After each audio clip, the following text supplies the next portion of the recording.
మిత్రపక్షాల మద్దతుతో గట్టెక్కిన మోడీ సర్కార్కి ఆర్ఎస్ఎస్ నుంచి అసలైన సవాళ్లు దూసుకొస్తున్నాయి. ఆప్కీ బాత్ 400 పార్ అంటూ ప్రచారం హోరెత్తించిన మోడీ చివరికి సొంతంగా 272 మెజార్టీ కూడా తీసుకురాలేకపోయారు. రాజకీయాల్లో నెంబర్ గేమ్ కామన్ అని తనకు తాను సర్ది చెప్పుకున్నా ఇప్పుడు రాష్ట్రీయ స్వయం సేవక్ సంఘ్ మాత్రం చెప్పాల్సినవి సూటిగా చెప్పేసింది. మోడీ కేంద్రంగా జరిగిన ఎన్నికలు కావడంతో ఈ పరిస్థితి వచ్చిందని సుతిమెత్తగా సూటిగానే అలర్ట్ చేసింది. బీజేపీ అన్న పదం పెద్దగా లేకుండానే మొత్తం మోడీ పేరు మీదుగానే మ్యాటర్ నడిచిందని, అందుకే ఫలితం అలా వచ్చిందన్నారు. ఇంతకీ ఇలా సంఘ్ సూటి వ్యాఖ్యలు చేయటం వెనుక వ్యూహం ఏమై ఉంటుంది?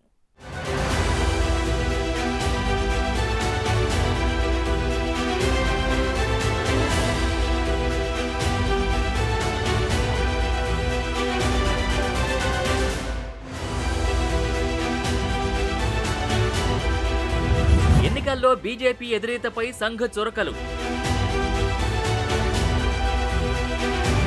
అతి విశ్వాసం వల్లే వెనుకబడ్డారని కౌంటర్లు.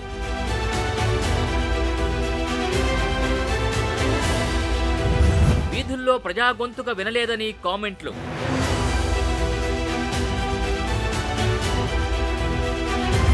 దేశ సమస్యలపై ఫోకస్ పెట్టాలని విసుర్లు. అయోధ్యలో ఓటమిపై అంతర్గత విమర్శలు. మాటల మ్యాజిక్ పక్కన పెట్టాలని హితబోధ.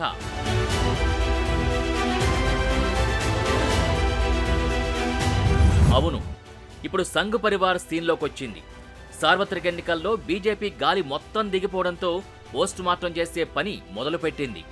కేంద్రంలో ప్రభుత్వం ఏర్పాటు చేయాలంటే 272 సీట్లు అవసరం. అయితే ఈసారి 400 సీట్లు అంటూ ప్రచారం హోరెత్తించిన మోడీ కేవలం 240 సీట్ల దగ్గరే ఆగిపోయారు. అంటే మెజారిటీ కూడా రాలేదు. మిత్రపక్షాల్ని ప్రసన్నం చేసుకుని ప్రధానిగా బాధ్యతలు చేపట్టారు. ప్రభుత్వం ఏర్పాటు చేసుకున్నారు. సీన్ కట్ చేస్తే 2019 ఎన్నికలతో పోలిస్తే 63 సీట్లు తగ్గిపోయాయి. సో సీన్లోకి సంఘ్ పరివార్ ఎంట్రీ ఇచ్చింది. కేంద్రంలో బీజేపీ హవా తగ్గడానికి కారణాలపై సుదీర్ఘ విశ్లేషణ చేసింది. ఆర్ఎస్ఎస్ పత్రిక ఆర్గనైజర్లో వచ్చిన ఆర్టికల్ ఒక రకంగా చెప్పాలంటే బీజేపీ ఎదురుగాలిపై పెద్ద పోస్ట్ మాత్రమే చేసిందని అనుకోవచ్చు.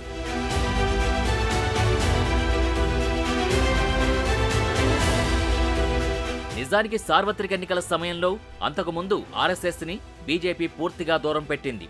సంఘ్ కార్యకర్తల్ని కూడా పట్టించుకోలేదన్న వాదన తెరపైకొచ్చింది. ఇప్పుడు అవన్నీ నిజమే అన్నట్టుగా ఆర్గనైజర్లో Sangh life time member Ratan Sharda రాసిన ఆర్టికల్ ఇప్పుడు అంతటా చర్చనీయాంశమవుతోంది. ముఖ్యంగా సంఘ్ పరివార్ అనుబంధ సంస్థల్లో పెద్ద డిబేటే నడుస్తోంది. బీజేపీకి పూర్తిగా చురకలంటించేలా ఉన్న ఈ వ్యాసం మున్ముందు ఆర్ఎస్ఎస్ బీజేపీ మధ్య డిస్టెన్స్ పెంచుతుందా, లేదంటే లోపాల్ని సరిచేసుకుని కలిసి పనిచేసేందుకు ఉపయోగపడుతుందా అన్నది ఇంట్రెస్టింగ్ ఫ్యాక్టర్గా మారింది. విషయమేంటంటే బీజేపీని గత 10 ఏళ్లలో ఈ స్థాయిలో సంఘ్ కార్నర్ చేయడం మాత్రం ఇదే తొలిసారి. నిజానికి బీజేపీలో అయినా సంఘ్ పరివార్ సంస్థల్లో అయినా వ్యక్తి పూజ ఉండదు. కానీ ఈ సార్వత్రిక ఎన్నికల్లో బీజేపీ ప్రచారమంతా మోడీ పేరుపైనే సాగింది. మోడీ గ్యారంటీ పేరుతోనే మేనిఫెస్టో కూడా రిలీజ్ చేశారు. ఎక్కడా బీజేపీ పేరు వాడలేదు. కమలం పార్టీకి మోడీ ఊపు తెచ్చారా?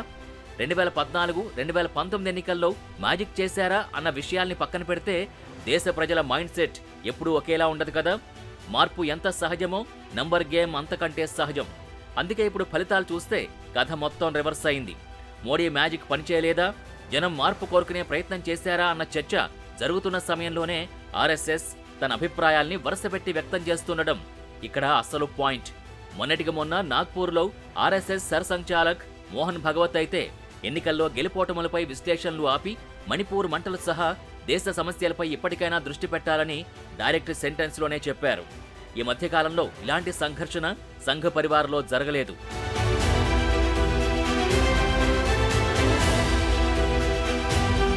ఒకసారి ఆర్ఎస్ఎస్ పత్రిక ఆర్గనైజర్లో ఏం రాశారో డీకోడ్ చేద్దాం. లోక్సభ ఎన్నికల ఫలితాలు బీజేపీ కార్యకర్తల అతి విశ్వాసాన్ని కళ్లకట్టాయని సంపాదకీయంలో రాశారు RSS life time member Ratan Sharda. కార్యకర్తలతో పాటే నేతలంతా గాలిబుడగను నమ్ముకుని పనిచేశారని, అంతా మోడీపైనే ఆధారపడ్డారని చెప్పడం కీ పాయింట్. గ్రౌండ్లో జనం గొంతును వెనకపోవడంతోనే మెజార్టీ మార్కుకి దూరంగా ఆగిపోయారని అన్నారు. ఎన్నికల టైంలో క్షేత్రస్థాయిలో బీజేపీ శ్రేణులు, నేతలు, స్వయం సేవకుల సహకారం తీసుకోలేదని, అంకితభావంతో పనిచేసే పాత కార్యకర్తల్ని నిర్లక్ష్యం చేశారని రాసుకొచ్చారు.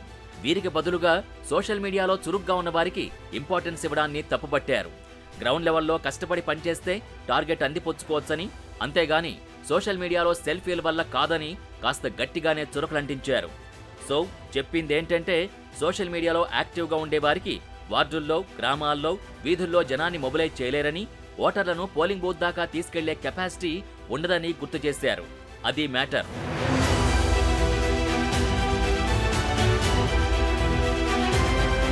స్థానిక నాయకుల్ని తక్కువ చేసి చూడడం, పార్టీ ఫిరాయించిన వారికి టికెట్లు ఇవ్వడం, బాగా పనిచేసిన పార్లమెంట్ సభ్యులకి టికెట్లు ఇవ్వకపోవడం వికటించిందంది ఆర్ఎస్ఎస్.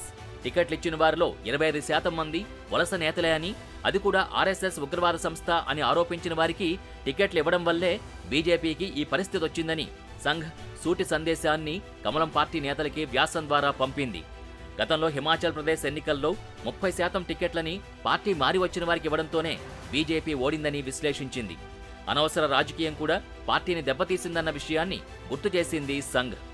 మహారాష్ట్రలో పార్టీల్ని చీల్చటం అనవసరమంది. బీజేపీ, శివసేనలకు అసెంబ్లీలో బలం ఉన్నా అజిత్ పవార్ని చేర్చుకోవడం తప్పిదమని కామెంట్ చేయడం, ఎన్నో ఏళ్లు కష్టపడి నిర్మించుకున్న కోట కూలిపోయేలా చేశారన్న అభిప్రాయాన్ని సంఘ్ నేత వ్యక్తం చేశారు. మొత్తం 48 ఎంపీ సీట్లుండే మహారాష్ట్రలో 2019లో బీజేపీకి 23 సీట్లొస్తే అనవసర రాజకీయం వల్ల ఆ సంఖ్య ఇప్పుడు 9కి పడిపోయిందని సుత్తిమెత్తగా గుర్తు చేశారు.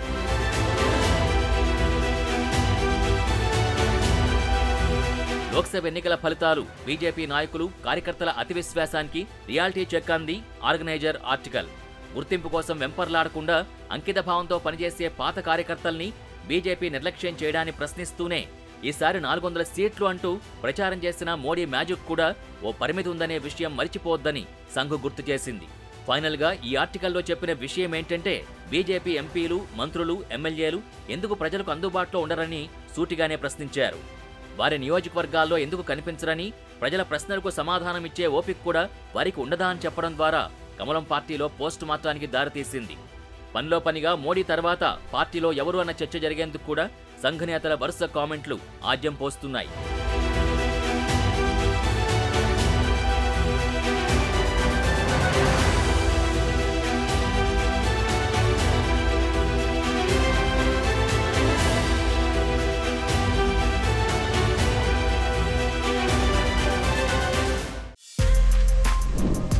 For more videos like this, subscribe Big TV channel.